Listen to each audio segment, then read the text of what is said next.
Well, so we'll go ahead and start here front left with Shane. Hey, Collin, Shane, look forward. Hope you had a good summer. You as well. Kind of just wondering, what do you see as the next evolution for yourself, especially getting more on-ball reps this year, and seemingly, Jordan Knott has an idea for your role? Yeah, obviously a new role, but I think for me it's just proving it that I could do it consistently across a whole year and not just at the end of a season. So I think that's really the main goal, is just to prove that I could do it consistently.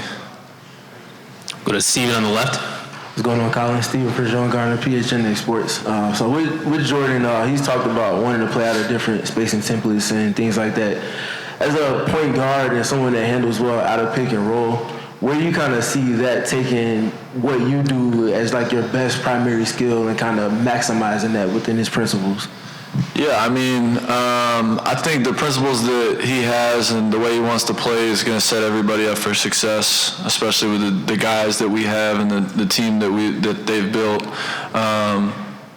We're going to play fast, and there's going to be more opportunities for playing out of pick and roll, but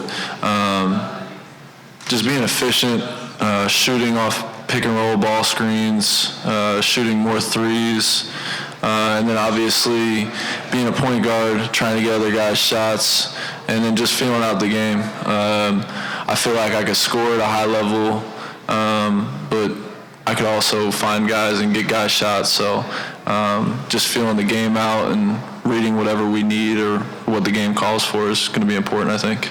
Stay on the left with Doug. Hi, Collin. Doug Howler at The Athletic.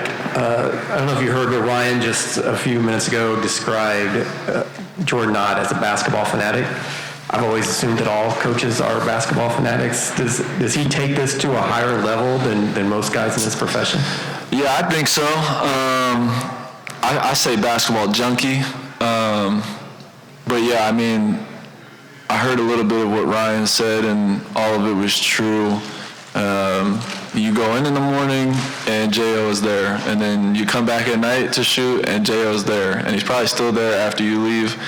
He's normally one of the first people in the building and the last to leave, and he watches a ton of film, but just from getting to know him a little bit throughout the summer, I'm really excited to play for him, just in terms of his level of IQ and how much he knows about the game. I'm excited to learn, not only just play for him, but learn from him as well, because he has a lot to offer, not just for me, but for everybody else. So I'm really excited for it, and he's been great to work with so far.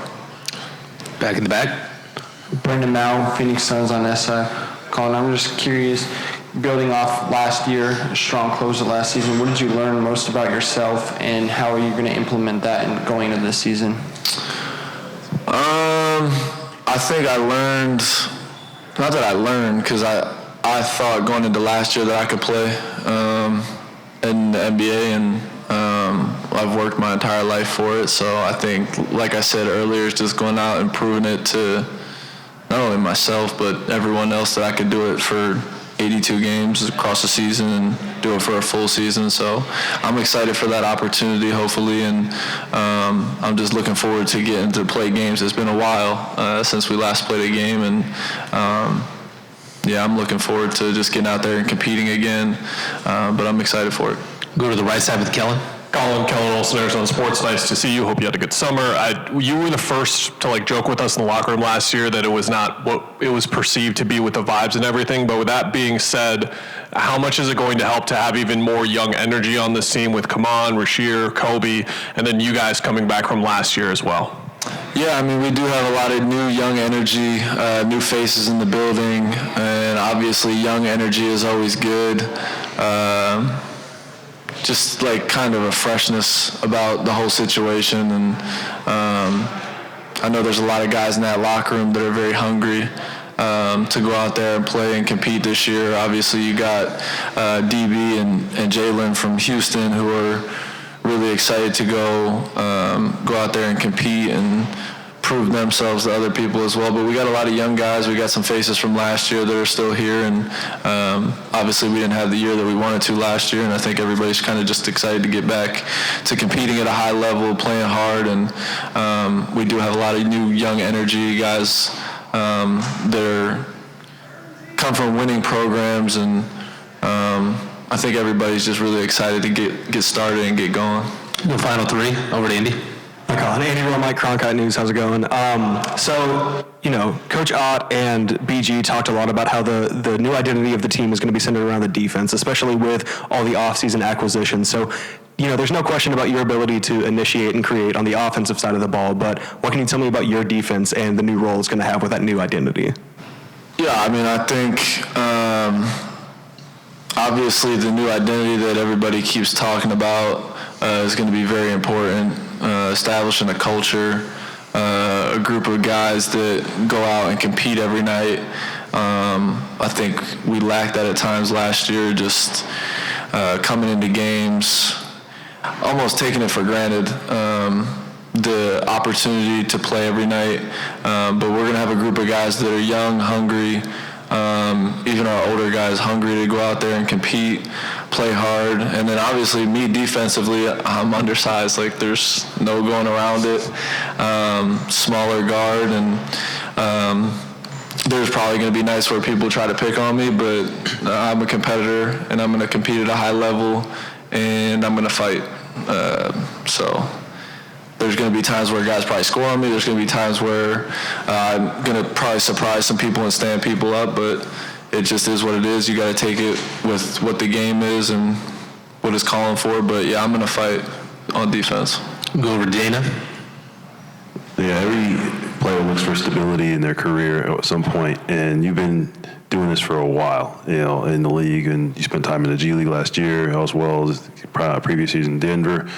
Do you feel like you're finally at that point of stability with this team now that you're on a guaranteed deal, or do you feel like you still are fighting for your spot, even though this is a young team? I feel like I'm always fighting for my spot. I always want to get better. I always want to, every day I go into the gym, I don't ever think, I'm never satisfied like with where I'm at. So I want to continue to get better. There's always room to learn and to grow. And I'm still, this is my third year playing coming up, so kind of still a little bit young, but I do have some experience and been around a few different teams. So there is experience there that I could share with the younger guys, but for myself, I'm never satisfied. I'm humble, I'm hungry to continue to get better, and just continue to grow. Wayne in front with Dwayne. Yeah, just hearing you talk a little bit about last season, I just find it interesting. Why do you think, why didn't it work? I mean, when I'm looking at that last year's roster in terms of approaching the game, why didn't you guys have the kind of season you would hope for? And the reason I'm asking you is because you had a voice in that locker room. I'm just curious, why do you think it didn't work last year? Honestly, I don't really know. We had the names on paper, and it could have just been a fit situation or a gel situation with how guys played on the floor. But yeah, we didn't have it. So obviously BG and Matt sat down and they made changes, and they tried to bring new young energy in here, and I think they did a great job of what they did in the off season and trying to put out a product like they've been saying that the fans will appreciate, and guys that'll go out there and compete and play hard every night. And I think the group that we had last year, everybody loved each other, but yeah, it just didn't work for some reason, and hopefully we're trying to get back on track this year and play winning basketball and put out a group of guys every night, 15 to 18 of us that really care about just winning games and playing hard, and just trying to put a product out there that people appreciate and will respect. All right, thanks, Collin. We'll have Jordan Goodwin up next.